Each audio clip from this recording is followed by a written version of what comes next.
नमस्कार, आप देख रहे हैं अब तक टीवी चैनल। हमारे संवाददाता धर्मेंद्र त्रिपाठी ने जनपद संत कबीर नगर से जानकारी देते हुए बताया, जिले में चर्चित आनंद रिजॉर्ट में भाजपा की पिछड़ा वर्ग सम्मेलन जिसमें कुर्मी सैंथवार विशाल सम्मेलन का सफल आयोजन किया गया। सम्मेलन की अगुवाई पूर्व सदर विधायक दिग्विजय नारायण उर्फ जय चौबे के संरक्षण में किया गया, जिसमें भारी संख्या में कुर्मी सैंथवार एवं अन्य बिरादरी के लोग शामिल हुए।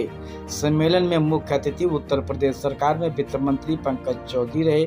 उक्त विशाल सम्मेलन में घनघटा विधायक गणेश चौहान, मेहनावल विधायक अनिल त्रिपाठी, भारत सरकार के पूर्व मंत्री श्री राम चौहान, क्षेत्रीय उपाध्यक्ष संजीव राय, खलीलाबाद ब्लॉक प्रमुख नित्यानंद, बघौली प्रमुख बबलू सिंह, सुशील चौधरी, श्याम बहादुर सिंह, मंजीत सिंह, रोहित पटेल, जगदीश चौधरी, कौशल चौधरी, नागेंद्र चौधरी व तमाम भाजपा नेता व गणमान्य व्यक्ति वहां पर उपस्थित रहे। विनम्र आप सभी के चहेते प्रिय आदरणीय प्रवीण निषाद जी, साथियों, आज तीनों विधानसभाओं का विशेषकर समाज में जिनकी कर्मठता के रूप में एक विशेष पहचान होती है कुर्मी समाज, सैंथवार समाज की, ऐसे समाज के एक बहुत बड़ी संख्या में जिम्मेदार लोग इस कार्यक्रम में आज भारतीय जनता पार्टी के प्रत्याशी प्रवीण निषाद जी को अपना आशीर्वाद सहयोग देने के लिए उपलब्ध हुए। मैंने सूक्ष्म सूचना के आधार पर 2 दिन में इतनी बड़ी संख्या में आप लोगों ने जो एक उपस्थिति दर्ज कराई, मैं हृदय से आप सभी लोगों का अभिवादन करता हूं, प्रणाम करता हूं, आभार व्यक्त करता हूं।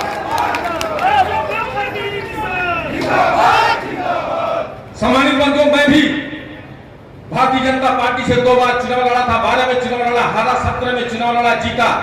खलीलाबाद से विधायक का 17 में कुछ ऐसी परिस्थितियां बनी, बलराम यादव मुमताज को लेकर के डिस्ट्रिक्ट बोर्ड चेयरमैन और ब्लॉक प्रमुख की 1-2 सीटों को लेकर भारतीय जनता पार्टी से मेरी अनबन हो गई और मैं समाजवादी पार्टी में चला गया। 22 में समाजवादी पार्टी से मैं चुनाव लड़ा, हार गया। इसमें से बहुत सारे लोग, मैं स्पष्ट रूप से बताना चाहता हूं, 22 के चुनाव में मेरे साथ थे। कुर्मी समाज के लोगों से हमारा दल का नहीं, हमेशा दिल का रिश्ता है। मैंने हमेशा ये प्रयास किया है, कुर्मी समाज के लोगों के हर सुख दुख में हमेशा खड़ा रहने का प्रयास किया है और आज आपका ये उमड़ा हुआ जनसलाभ, आप जैसे वरिष्ठ लोगों का मिलता हुआ आशीर्वाद हम सभी को, ये आम जनता को, आम जनमानस को, जनपद को दर्शाता है कि आपका आशीर्वाद, आपका श्रेय, आपका प्यार हम सभी के साथ है। निश्चित रूप से आप सभी की जितनी प्रशंसा किया जाए, जितनी सराहना किया जाए, वो कम है। सम्मानित बंधुओं, बहुत सारे वरिष्ठ वक्ता आज इस मंच पर बैठे हैं। एक तरफ 2 विचारधाराओं की लड़ाई है, एक तरफ ऐसे लोग हैं जो देश को जाति, धर्म और मजहब के आधार पर तोड़ना चाहते हैं। दूसरी तरफ आदरणीय नरेंद्र मोदी जी जो सरदार वल्लभ भाई पटेल के चिन्हों पर चलते हुए देश के सर्व समाज का, सबका साथ सबका विकास की बात करते हुए पूरे देश और देशवासियों के उत्थान का की बात करते हैं, प्रयास करते हैं। अब आपको, मेरा आपको लेना है कि आप देश तोड़ने वालों के साथ रहेंगे या ऐसी ताकतों, ऐसे लोगों के साथ रहेंगे जो पूरे देश, भारतवर्ष और भारतवासियों को पूरे विश्व में शिखर तक पहुंचाना चाहते हैं, सामूहिक रूप से पूरे देश का कल्याण चाहते हैं, बेहतर भविष्य चाहते हैं। आपको ये निर्णय लेने की आज जरूरत है।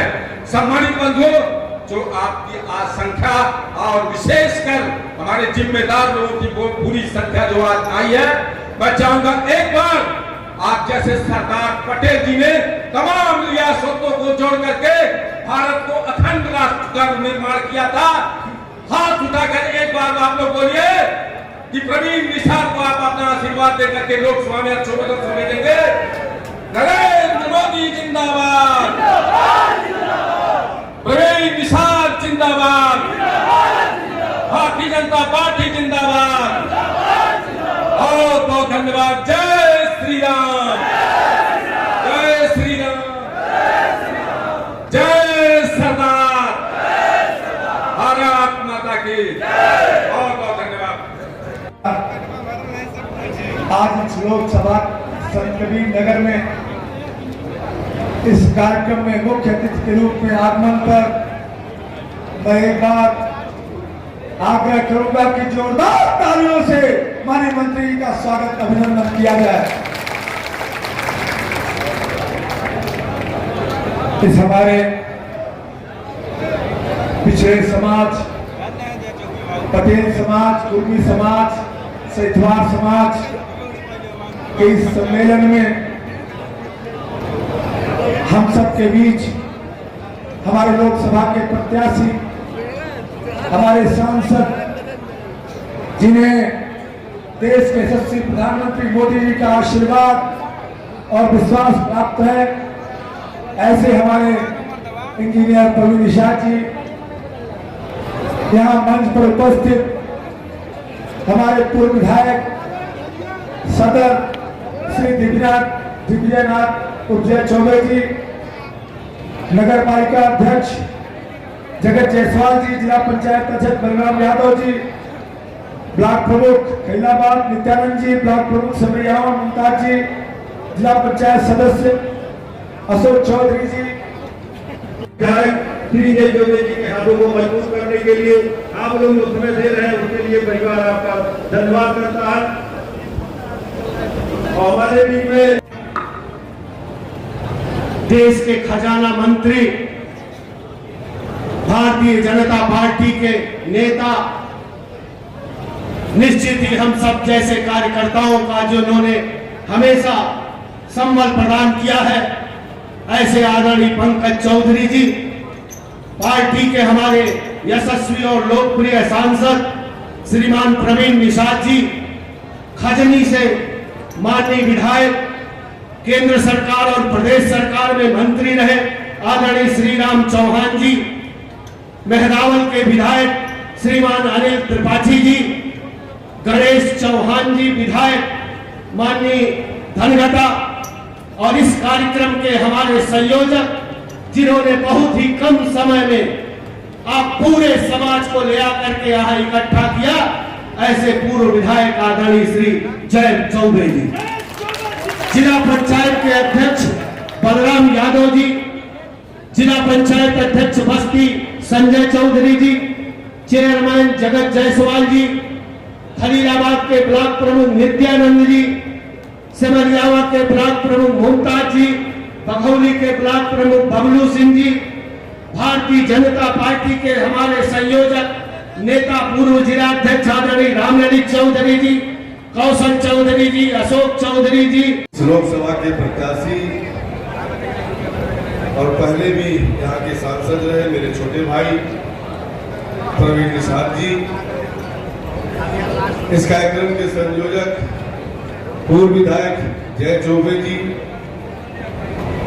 हम सबके साथी आदरणीय श्री राम चौहान जी, विधायक हमारे गणेश चौहान जी, विधायक हमारे अनिल त्रिपाठी जी, क्षेत्रीय उपाध्यक्ष संजीव राय जी, इस लोकसभा के संयोजक रामललित चौधरी जी, जिला पंचायत के अध्यक्ष बलराम यादव जी, बस्ती जिला पंचायत के अध्यक्ष संजय चौधरी जी, चेयरमैन संत कबीर नगर जगत जायसवाल जी, ब्लॉक प्रमुख खलीलाबाद श्री नित्यानंद जी, ब्लॉक प्रमुख बघौली श्री बबलू सिंह जी, ब्लॉक प्रमुख मुमताज जी, वैभव चतुर्वेदी जी, कौशल चौधरी जी, अशोक चौधरी जी, जगदीश चौधरी जी, सूर्यवंश चौधरी जी, वरेंद्र चौधरी जी, रोहित पटेल जी, नागेंद्र चौधरी जी, वीरेंद्र चौधरी जी, श्याम बहादुर प्रधान जी,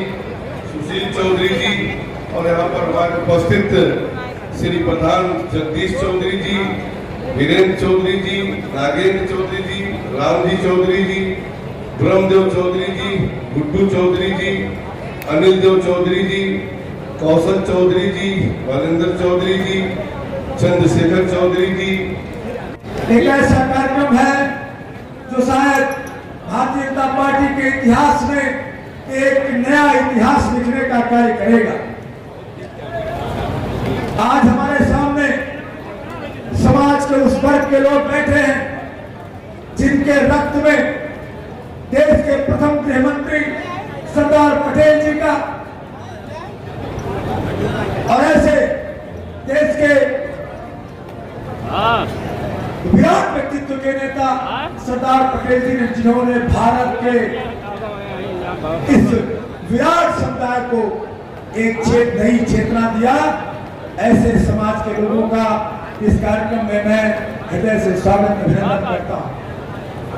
और मैं आग्रह करना चाहूंगा कि आप सब में से बहुत सारे लोगों ने इसके पहले भारतीय जनता पार्टी को समर्थन और अपना मत दिया होगा, लेकिन हमारे बीच में ऐसे बहुत सारे लोग भी आए हैं, जैसे कि हमारे संचालक महोदय हैं, जिन्होंने इसके पहले सपा बसपा को मतदान किया, लेकिन पहली बार भारतीय जनता पार्टी को मतदान करने जा रहे हैं। आप में से भी ऐसे बहुत सारे लोग हैं जिन्होंने पहली बार भारतीय जनता पार्टी को मतदान करने का संकल्प लिया और आपके संकल्पों से हमारे देश के यशस्वी प्रधानमंत्री मोदी जी ने, जिन्होंने पिछले 10 वर्षों में भारत के करोड़ों गरीबों, दलितों, वंचितों, शोषितों के लिए उनके जीवन में परिवर्तन लाने का काम किया।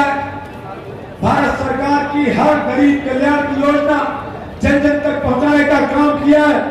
और आदरणीय मोदी जी ने इस बार जो नारा दिया है, अब की बार 400 पार, तीसरी बार मोदी सरकार, तो ये नारे को, इस संकल्प को, आदरणीय मोदी जी के इस संकल्प को सिद्धि तक पहुंचाने का कार्य आप सब करने वाले हैं।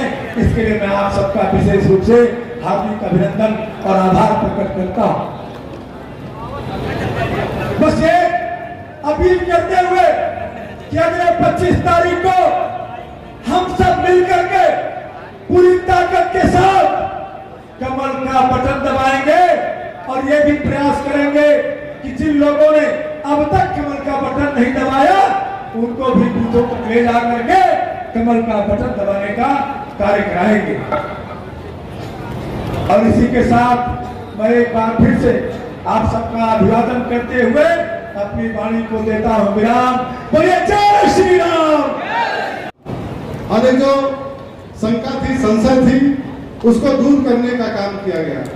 और अभिमानी श्री राम चौहान जी ने आप सभी लोगों को बताया कि एक मजबूती के रूप में अगर हम लोग अपनी एकता और एकजुटता का परिचय देते हुए कि जिस प्रकार माननीय पूर्व विधायक जी ने अपने साथियों के साथ इस पूरे फरीदाबाद विधानसभा सहित पूरे लोकसभा में सभी लोगों को जोड़ने का, भारतीय जनता पार्टी के पक्ष में मतदान करने का, प्रचार प्रसार करने का जो अभियान तेज किया, इसके लिए भी मैं सभी सम्मानित साथियों को साधुवाद देना चाहता हूं। और आज सभी लोगों ने भारतीय जनता पार्टी की नीतियों को बताने का काम किया। सभी लोग अपने भाषण के माध्यम से, अपने उद्बोधन के माध्यम से भारत सरकार की योजनाओं को गिनाने का काम किया। उस पर मैं नहीं जाना चाहूंगा। मैं आपके बीच में उपस्थित हुआ हूं, मात्र निवेदन करने आया हूं कि आज ये आपका बेटा या आपका भाई उस लोकतंत्र के सबसे बड़ी पंचायत के सदस्य के रूप में, प्रत्याशी के रूप में आपके बीच में उपस्थित हुआ है।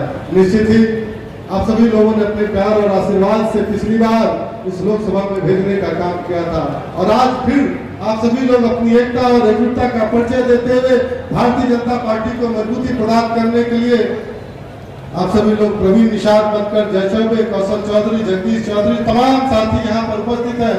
आप सभी लोग अपने गांव में अपने बूथ पर जाकर मतदान करके बूथ को जिताने का काम करेंगे।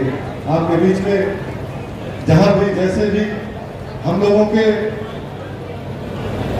बहुत ही प्रिय दिल से दल भले अलग था बीच में कुछ दिनों के लिए, लेकिन दिल का रिश्ता था। जब भी हम लोग की गाड़ी क्रॉस करती थी या आमने सामने हम लोग मिलते थे तो भैया से बात होती थी। बड़े भैया यहाँ पर उपस्थित नहीं थे, उद्धव प्रताप जी भी, वो लगातार हम लोग के संपर्क में रहते थे। राजनीतिक विश्लेषण, राजनीति कैसे की जाए, कैसे आगे हम सभी लोग बढ़ा जाए, पूरी ताकत के साथ पूरा चतुर्वेदी परिवार आज के दिन में भारतीय जनता पार्टी को मजबूती प्रदान करने के लिए यहाँ पर उपस्थित है। निश्चित ही आज पूरे इस चौधरी समाज को मैं धन्यवाद देना चाहता हूँ, जिनके हम लोग वंशज हैं, उनको भी आज सम्मान भारतीय जनता पार्टी ने दिया। आज पूरे विश्व में हमारे जो लौह पुरुष सरदार वल्लभ भाई पटेल जी को स्थापित करने का काम, उनको हर लोगों को उनकी जीवनी से परिचय कराने का काम माननीय मोदी जी ने भारतीय जनता पार्टी की सरकार ने किया।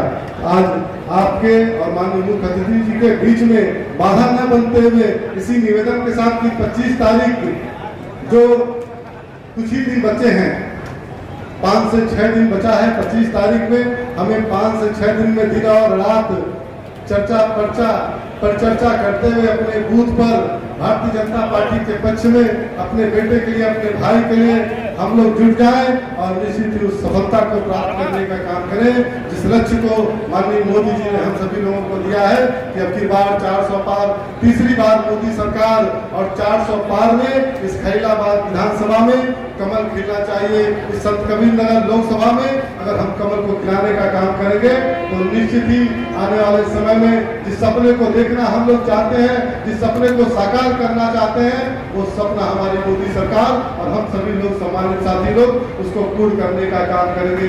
आपके बीच में आपका भाई वादा करता है कि कहीं भी आपके मान सम्मान में कमी नहीं होने देंगे। यहाँ पर उपस्थित कई ऐसे जनप्रतिनिधि हैं, करीबन 50 से ज्यादा हमारे ग्राम प्रधान उपस्थित हैं, बीडीसी सदस्य उपस्थित हैं, पूर्व प्रधान उपस्थित हैं। मैं आप सभी सम्मानित साथियों को आभार व्यक्त करना चाहता हूं, धन्यवाद ज्ञापित करना चाहता हूं कि पूर्व में मेरी राजनीतिक अनुभव भी कम है और उम्र भी कम है। क्यों दादाजी? उम्र भी कम है और अनुभव भी थोड़ा कम है। आप लोगों से अनुभव लेते हुए हम लोग आगे बढ़े और निश्चित ही नए संत कबीर नगर के संकल्प को आगे बढ़ाने का काम करें, अपने संत कबीर नगर जिले को आगे बढ़ाने का, अपने इस क्षेत्र को विकास की मुख्य धारा से जोड़ने का हम लोग काम करेंगे। इन्हीं सब बातों के साथ एक बार पुनः समस्त मंच को प्रणाम करते हुए, आप सभी सम्मानित साथियों को प्रणाम करते हुए, आप सभी से आशीर्वाद देते हुए मैं अपनी वाणी को विराम देना चाहूंगा। जय हिंद, जय भारत, भारत माता की जय। धन्यवाद। इस प्रदेश का मुख्यमंत्री कौन होता है, प्रदेश अध्यक्ष कौन होता है, लेकिन भारतीय जनता पार्टी एक ऐसी पार्टी है कि यहाँ का बैठा हुआ कोई भी कार्यकर्ता कभी भी अपने कार्यों के बल पर, चाहे किसी भी जाति का हो, यहाँ पर आकर के बैठ सकता है, इस प्रदेश का मुख्यमंत्री बन सकता है। आज पिछड़ों की दुहाई देने वाले लोग कह रहे हैं, संविधान की दुहाई देने वाले लोग कह रहे हैं कि भारतीय जनता पार्टी संविधान समाप्त कर देगी। अरे भारतीय जनता पार्टी संविधान की पूजा करती है, संविधान के आधार पर चलने का काम करती है। मैं आपसे पूछना चाहता हूं कि बाबा साहब भीमराव अंबेडकर के संविधान में लिखा हुआ है कि धर्म के आधार पर आरक्षण नहीं हो सकता है। ये संविधान में स्पष्ट लिखा हुआ है कि धर्म के आधार पर आरक्षण नहीं हो सकता है, लेकिन कांग्रेस के लोग बतावे कि कर्नाटका के विधानसभा में एससी, एसटी, ओबीसी में से 4% आरक्षण काट के आपने एक संप्रदाय विशेष को देने का काम किया है। आपके मैनिफेस्टो में है, क्या देश में आप एससी और ओबीसी का आरक्षण घटाने वाले हैं? ये सवाल आपको करना चाहिए समाजवादी पार्टी और कांग्रेस है, क्योंकि कांग्रेस ने जारी किया है और उनके मैनिफेस्टो में सम्मिलित है। उसमें सहयोगी कहीं ना कहीं समाजवादी पार्टी भी है जो पिछड़ों की बहुत हितैषी बनती है। जरा बतावे कि क्या देश से पिछड़ों और दलित के आरक्षण में से 4% आरक्षण आप कम करने वाले हो? ये जवाब देना पड़ेगा। हम संविधान का उल्लंघन नहीं करते। आज राहुल गांधी संविधान का किताब लेके दिखा रहे हैं। संविधान का किताब का रंग कौन सा होता है पता है ना आप लोगों को? भारतीय संविधान का कलर नीला होता है, नीला। राहुल गांधी जो संविधान दिखा रहे हैं, लाल संविधान चाइना का होता है, चाइना से पोषित होते हैं राहुल गांधी। आज उस संविधान की बात कर रहे हो आप। भारतीय जनता पार्टी हर समाज की शिक्षक करती है, हम हिंदू मुस्लिम की बात नहीं करते हैं। आज हमारा अवसर आया है तो हिंदू भी बढ़ रहा है, मुसलमान भी बढ़ रहा है, जो बात आती है सबको हम बढ़ाने का काम कर रहे हैं। इसलिए मेरा निवेदन है कि देश में दो धुरी खड़ी है, एक तरफ नरेंद्र मोदी है, एक तरफ चेहरा आप देखेंगे तो गूगल मारिएगा तो 10,000 करोड़ का घोटाला सबके नाम से दर्ज है, 10,000 करोड़ का घोटाला दर्ज है। लेकिन मोदी जी की चिंता, मोदी जी का दिक्कत ये हो गया कि मोदी जी ने कह दिया कि देश के जनता की गाड़ी काड़ी कमाई जिन लोगों ने भी भ्रष्टाचार किया हो, किसी को बख्शने वाले हम नहीं हैं। आज इसके नाते सारे नेता, क्योंकि वो जानते हैं कि देश का चौकीदार बहुत सख्त है।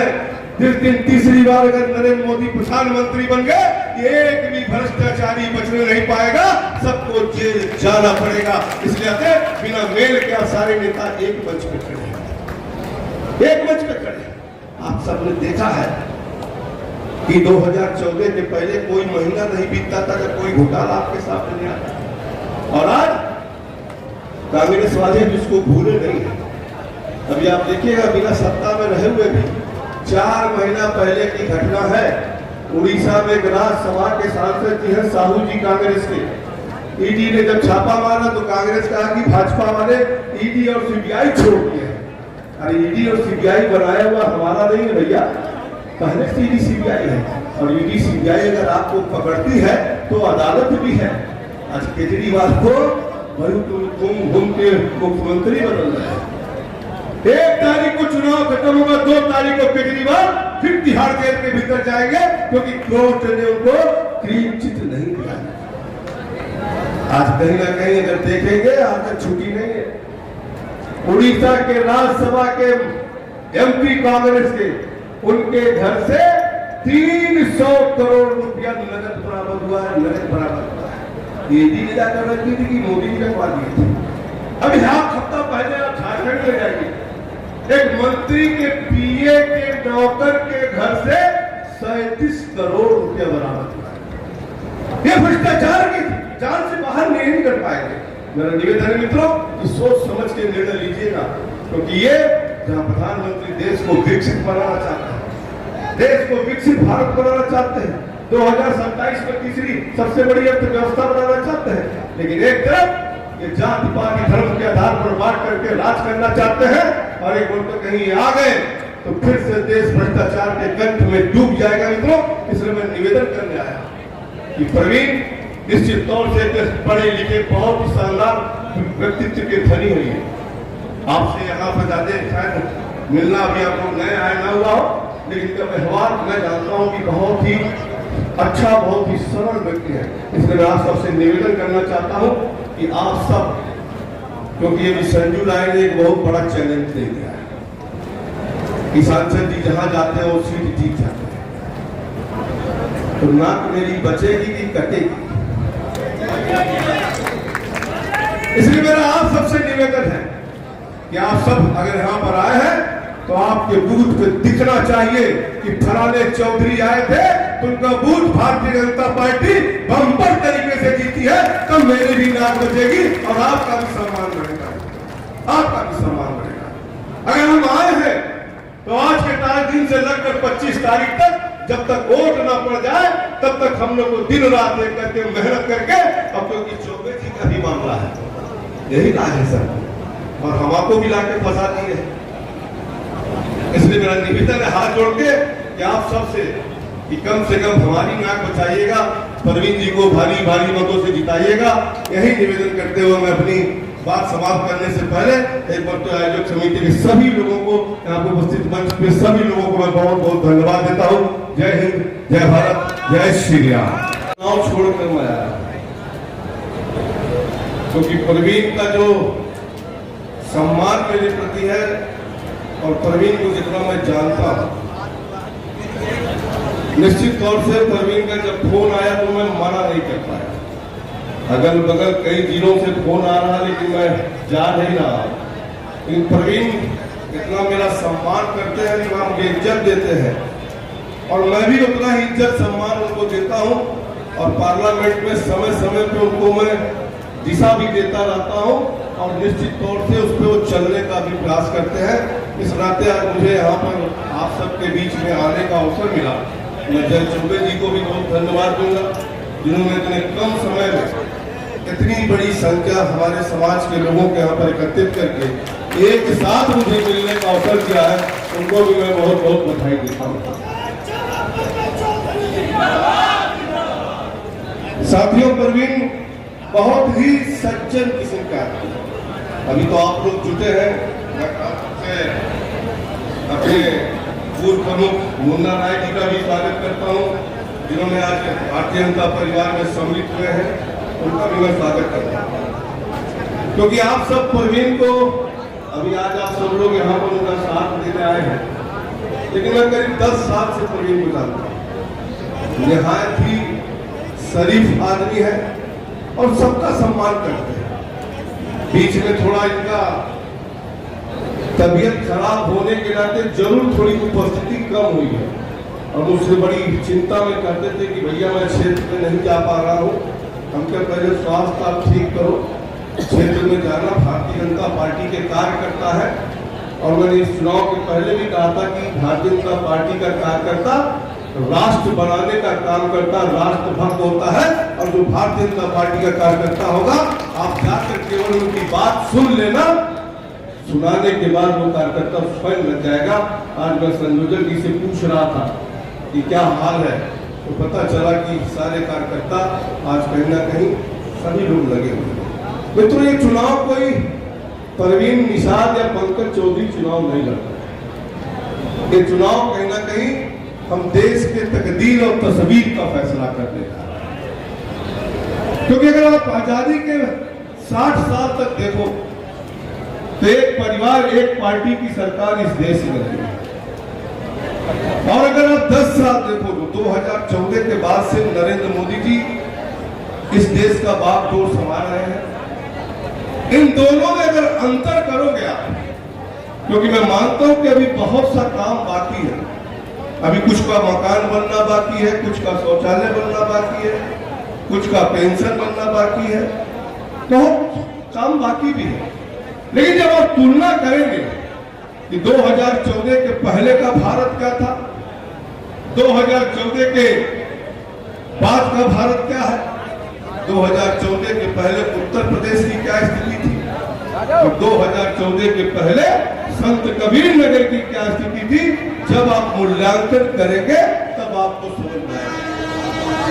2014 के पहले भारत को एक कमजोर राष्ट्र के रूप में जाना जाता, भारत एक मांगने वाला देश के रूप में था, भ्रष्टाचार के नाते कहीं ना कहीं प्रसिद्ध था। 2014 के पहले कोई महीना नहीं बीतता था जब कहीं ना कहीं एक भ्रष्टाचार देश के सामने उजागर होता था। लेकिन मैं दावे के साथ कर सकता हूं कि 10 साल के भीतर जब से नरेंद्र मोदी इस देश का बागडोर संभाले हैं, देश में कोई भी भ्रष्टाचार का आरोप किसी विरोधी ने भी हमारे नेता पे या हमारी सरकार पे लगाने की जरूरत नहीं करता। जिस देश की पहचान केवल मानने वाली देश है, अगर कोविड काल में अगर आप देखें तो नरेंद्र मोदी ने जो बहुत बड़ा महामारी आया था, पूरा दुनिया कहीं ना कहीं चिंतित था कि भारत का क्या होगा, क्योंकि 140 करोड़ का यहाँ जनसंख्या है, कैसे भारत संभालेगा। और भारत के लोग पूरी दुनिया में रहते हैं, कैसे ये पूरी दुनिया में फैलाने का काम करें। लेकिन देश के यशस्वी प्रधानमंत्री ने अपने वैज्ञानिकों पे भरोसा किया, उनको संसाधन दिया, उनको सुविधा दिया। और मैं देश के वैज्ञानिकों को धन्यवाद ज्ञापित करूंगा कि जिस देश में 35 साल तक पोलियो का वैक्सीन नहीं बन पाया था, उस देश के वैज्ञानिकों को जब सहायता मिली, सुविधा मिला, तो हमारे देश के वैज्ञानिकों ने एक नहीं 2 वैक्सीन 9 महीने के भीतर दे करके 220 करोड़ देश की जनता को वैक्सीनेशन कराने का काम किया। और इतना ही नहीं, जो भारत की पहचान थी मांगने वाली देश की, आज कहीं ना कहीं दुनिया में 100 से ज्यादा देशों को वैक्सीन दे करके हमने भारत का जो वसुधैव कुटुंबकम का नारा है उसको भी चरितार्थ करने का काम नरेंद्र मोदी जी ने किया है।